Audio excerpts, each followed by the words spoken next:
Knives Sports Adventures here again with another knife review. This is the Kansept or Kansept Sprite. I guess it's probably more correctly Kansept. Really interesting knife here, a lot to go over. So this is going to be kind of one of a series I'm going to be doing coming up on gentleman's folders. This is a larger gentleman's folder. I'll pull out my calipers for this video because it is larger than you would think of for your typical gentleman's folder. If I'm looking at, from the top of the handle to the tip of the blade, I'm looking at like 3.6 inches here. So it's not like a little knife, right? This is a sizable knife. Extremely comfortable in the hand. One of my favorite knives as far as grip. My hands are large to extra large size. Nice micarta inlay here. It adds a little bit of grip. A lot of titanium folders, they get kind of slippery. Nothing on this side, but this is really nice because your fingers aren't going to slip on that. Really cool texturing there. I love the recurve, kind of the subtle recurve to the blade there. It gives you a lot more cutting without slipping kind of action on a knife like this. S35 VN blade. Beautiful titanium handles, beautiful micarta inlay there. So there's really a lot to love about this knife. Very nice flipper action. Again, we're kind of doing the format of what I like about this knife, what I don't like about this knife, disassembly, and kind of overall impressions. You can see titanium pocket clip, cool design on the lanyard hole. Love the size, love the weight. It's a very lightweight knife. Lighter than you would typically think of for something that's this size, and we'll get into why that is here in a minute. But if you're looking for a gentleman's folder that is in a larger size, this is a really kind of an interesting way to go. So we're looking around the $200 price point, and that's important because of my conclusions that you'll hear on this knife later. So keep that in mind as we kind of go through and look at what else is available in this segment.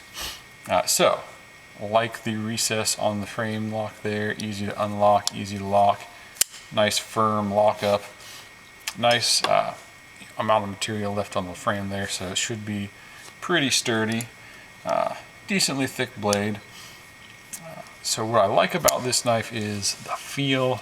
I like the blade size, I like the blade shape. Just a very comfortable knife. So that is kind of the good about this knife.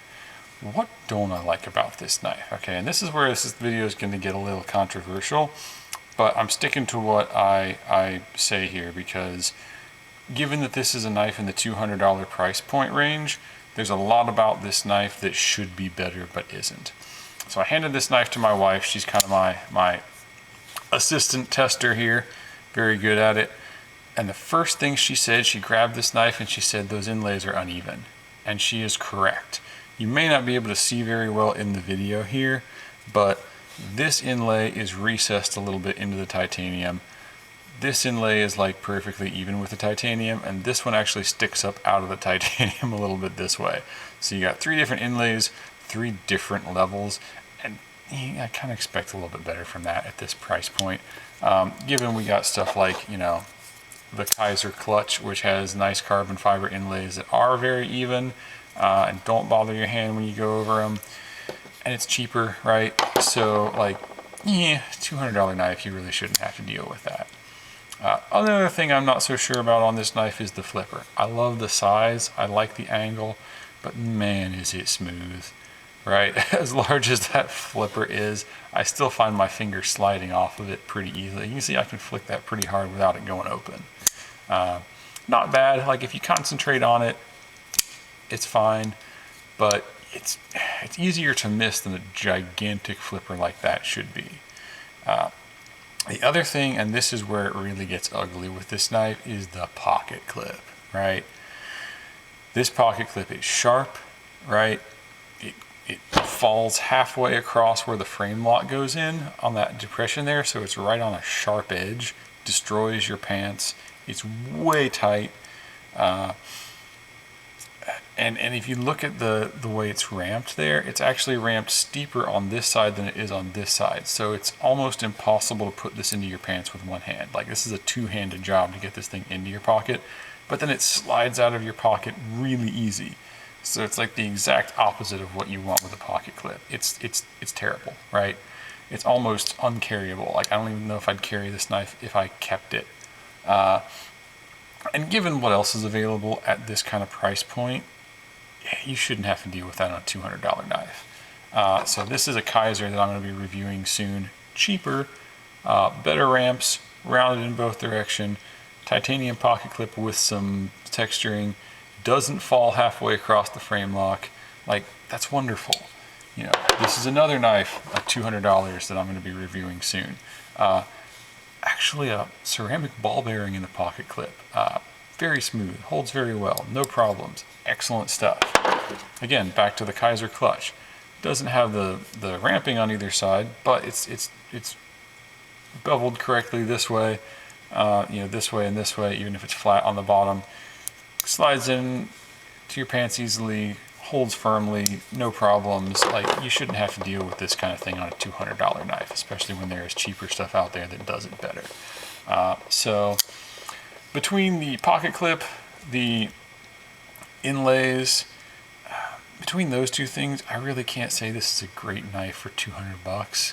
You know, if this was $100, I might be willing to put up with those things, but at 200 bucks, there's a lot of stuff out there that's far, far better done, which pains me to say because this is such a nice knife. It's so comfortable. It's such a good flipper. I would make this into a project knife, but I can't really justify, keeping something, tweaking it, voiding the warranty for, as much as this thing costs. So it really should be better. So let's go ahead and disassemble it, see what we've got going on with the internals here. Pretty standard hardware, T6s on the bottom here. Again, this is probably going through the pocket clip. We'll check it out and see here. Although these may be threaded into the spacer, so we might be dealing with some less difficult to disassemble stuff here. I'm going to take out one side and see what happens. I have not disassembled this knife before. And then let's check out this. I believe this is a T8, and it is on the pivot there. It looks like everything's going to come out of one side. There are some interesting things on the internals here that I do want to show. So I'm still doing the full disassembly, even though this is not going to be a one that I keep. So there's the bearings, kind of smaller bearings. They're not really very heavy duty. Inside of a plastic bit there. Recessed into the titanium here is I believe that's a washer. I can't tell for sure if that's a washer, if that's machined into the titanium there. Doesn't appear to be coming out, so I think that might actually be machined and polished into the titanium there, which could be a durability issue if it is, because titanium is not as hard as steel. So there's the other side. There's the pivot. The pivot is not keyed, so it goes in any orientation. There's the back spacer. No real skeletonizing on the inside because the skeletonizing's been done on the outside here. So it is relatively lightweight for a knife this large. I do want to talk about the stop pin arrangement here. So you can see they've put the stop pin in the blade, which is a good design because it's one of the sturdiest ways you can build a stop pin. I like to see it on the top of the blade like this, on the outside like on this knife, because what it does is it allows you to put a really wide stop pin. It stops against the handle material, so it's very sturdy. This is probably the sturdiest way to do a stop pin. So I don't mind the durability of this. What I don't like about this is the fact that they've recessed this channel on the inside of the knife. Because what happens with this, and yes, I actually have had this happen, so this is not a complaint I'm making up. What happens is when you carry it in your pocket, dirt gets in this channel. When you flip the flipper and you open the knife, the dirt slides to the back as that pin pushes it, and it gets packed in the very back there, and it stops the knife right here, so it looks like the knife is fully open, but the lock doesn't engage. So that's kind of a safety issue. Again, if your knife isn't getting dirty, not as much of an issue. On a gentleman's folder, I don't mind this, but it does happen, and I have had it happen to me. So I have mixed feelings about that design, even though it's a good, engineering-wise design. So that is my thoughts on the Kansept Sprite. Let's talk about who this knife is for. Again, gentleman's folder with some pretty serious EDC chops. Sturdy design, adequate thickness on everything. I like the way it's put together, except for that channel. So this is a gentleman's folder that's very nice looking, that could be, used every day. It's not delicate. But given the fact that it's, it's $200 and it's got these pretty glaring flaws, it's not really something that I would recommend. There's other stuff on the market out here. Again, look for my upcoming reviews. That's much better done for the same money. This is zero tolerance money. I have a zero tolerance 0452 that I'm going to be reviewing, which is a slightly larger knife, but nicer knife, sturdier. None of the issues that this has. And then this is a Kubi knife, same price, none of the issues. Kaiser, cheaper, nice inlay, none of the issues. So that's kind of where I am on this knife. Hopefully you've enjoyed the review.